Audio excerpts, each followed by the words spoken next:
মাছের ঝোল তো আমরা প্রত্যেকেই রেগুলার বেসিসে বাড়িতে বানিয়ে থাকি। তবে আজকে আমি যে মাছের ঝোলের রেসিপিটি নিয়ে চলে এসেছি সেটি বানানো ভীষণই সোজা আর খেতে কিন্তু হয় একদম অনুষ্ঠান বাড়ির মতো। এই রকম ধরনের মাছের ঝোল আমি কিন্তু প্রায় আমার বাড়িতে দুপুরবেলায় বানিয়ে থাকি। তাহলে চলুন দেখে নেওয়া যাক আমার আজকের এই রেসিপিটি। নমস্কার, আমি জয়িতা আর আপনারা দেখছেন জয়িতার পাকশালা। আজকে রুই মাছের এই পাতলা ঝোল বানানোর জন্য এখানে আমি 8 পিস রুই মাছ নিয়েছি। মাছগুলো ধুয়ে পরিষ্কার করে মাছগুলোতে আমি ভালো করে নুন আর হলুদ মাখিয়ে রেখে দিচ্ছি। এবার আজকের এই রুই মাছের ঝোলে কিন্তু আমি একদমই বিশেষ কিছু মশলার ব্যবহার করব না। খুব সামান্য এবং সাধারণ কিছু মশলা আমি এর মধ্যে ব্যবহার করছি, যার জন্য প্রথমেই আমি এখানে নিয়েছি 2 শুকনো লঙ্কা। এগুলো কিন্তু আমি কাশ্মীরি শুকনো লঙ্কার ব্যবহার করেছি। আর এখানে আমি নিয়েছি বড় চামচের 1 চামচ পরিমাণ গোটা জিরে। এই শুকনো লঙ্কা আর জিরেটাকে আমি 5-7 মিনিট গরম জলে ভিজিয়ে রেখে তারপর এটার একটা মিহি পেস্ট করে নেব। দেখুন আমি কিন্তু মশলাটা বানিয়ে নিয়েছি। এই যে কাশ্মীরি শুকনো লঙ্কাটা, এটাতে কিন্তু ঝাল হয় না, তবে কালারটা একদম সুন্দর টকটকে লাল হয়, যেন একদম অনুষ্ঠান বাড়ির মতো। এবার আমি রান্নাটা শুরু করব। তার জন্য গ্যাসে একটা কড়াই বসিয়ে তাতে দিয়ে দিয়েছি পরিমাণ মতো সর্ষের তেল। তেলটা খুব ভালো মতো গরম করে নিয়ে এবার এখানে লম্বা করে কেটে টুকরো করে রাখা আলু আমি ভেজে নিচ্ছি। এখানে একটা বড় সাইজের আলু আমি ব্যবহার করেছি। আলুগুলোকে সামান্য নুন আর হলুদ দিয়ে আমি খুব ভালো মতো ভেজে নিয়ে তুলে নেব।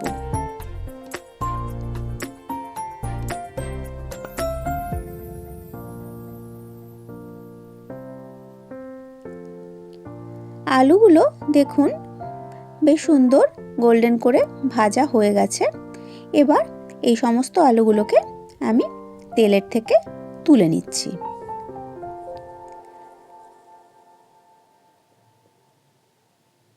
সমস্ত আলু তোলা হয়ে গেলে এবার ওই তেলের মধ্যেই আমি মাছগুলোকে একে একে ভেজে নিচ্ছি।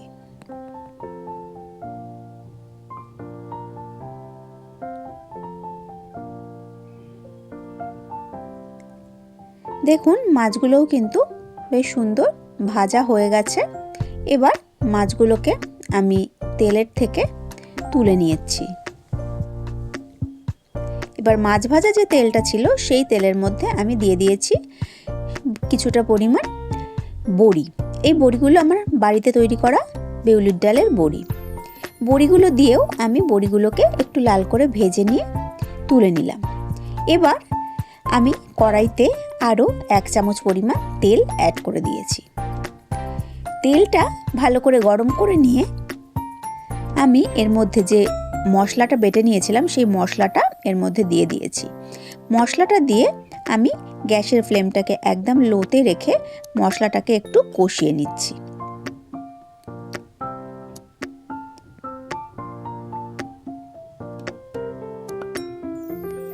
এই মশলাটা যখন আমি কষাচ্ছি তখনই আমি এর মধ্যে ভেজে রাখা আলুগুলো দিয়ে দিয়েছি, যাতে মশলা কষাতে কষাতেও আলুগুলো খুব ভালোভাবে সেদ্ধ হয়ে যায়।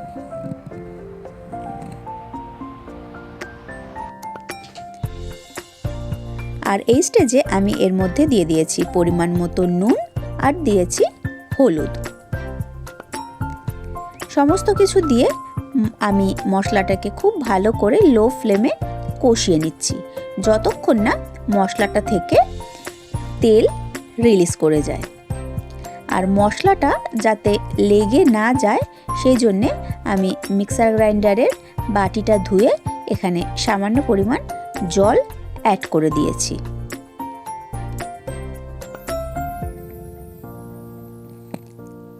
এবার লো ফ্লেমে মশলাটাকে আমি ততক্ষণ কষিয়ে নেব যতক্ষণ না মশলাটা থেকে তেল রিলিজ করে যাচ্ছে।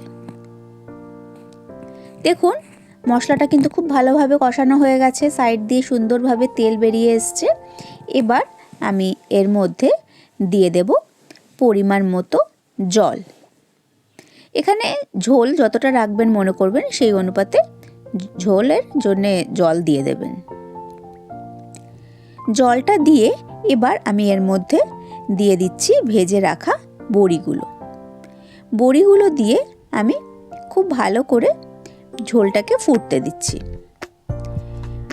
ঢাকা চাপা দিয়ে আমি ঝোলটাকে 2-3 মিনিট ভালো করে ফুটিয়ে নিয়েছি। 2-3 মিনিট ঝোলটা খুব ভালো মতো ফুটে গেলে এবার আমি ঢাকনাটা খুলে নিয়েছি। খুলে নিয়ে ভেজে রাখা মাছগুলো আমি ঝোলের মধ্যে দিয়ে দিয়েছি। মাছ ভাজাগুলো ঝোলের মধ্যে দিয়ে গ্যাসের ফ্লেমটাকে আমি লোতে রেখে দিয়েছি। লোতে করে দিয়ে আমি মিনিট 5 সময় মাছটাকে ঝোলের সাথে খুব ভালো করে ফুটিয়ে নিয়েছি। আর এতে মাছটার মধ্যেও ঝোলটা খুব ভালো মতো ঢুকে যাবে আর বড়িগুলোও কিন্তু সুন্দরভাবে সেদ্ধ হয়ে যাবে। দেখুন 5-7 মিনিট বাদে আমি ঢাকনাটা খুলে নিয়েছি। মাছের ঝোল কিন্তু মোটামুটি রেডি হয়ে গেছে। আমি একটু আলু ভেঙে চেক করে দেখে নিলাম, আলুটা কিন্তু সুন্দরভাবে সেদ্ধ হয়ে গেছে। মাছের ঝোলও কিন্তু একদম পারফেক্টভাবে রেডি। এবার আমি অপর একটা ওভেনে একটা ছোট্ট কড়াই বসিয়ে দিয়ে তাতে দিয়ে দিয়েছি সামান্য পরিমাণ তেল, এবং তেলটা ভালো মতো গরম হয়ে গেলে এর মধ্যে দিয়েছি ছোটো চামচের 1 চামচ গোটা জিরে, একটা তেজপাতা আর একটা শুকনো লঙ্কা। ভালো করে ভেজে নিয়ে এবার এই শুকনো লঙ্কা তেজপাতার যে সম্বারটা এটা আমি মাছের ঝোলের মধ্যে ঢেলে দিচ্ছি।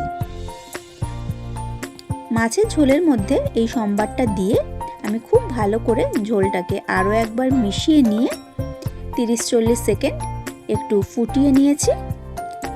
তারপরেই কিন্তু আমি গ্যাসের ফ্লেমটাকে বন্ধ করে দিয়েছি। বন্ধ করে দিয়ে 10 মিনিটের জন্য ঢাকা চাপা দিয়ে স্ট্যান্ডিং টাইমে রেখে দিয়েছিলাম।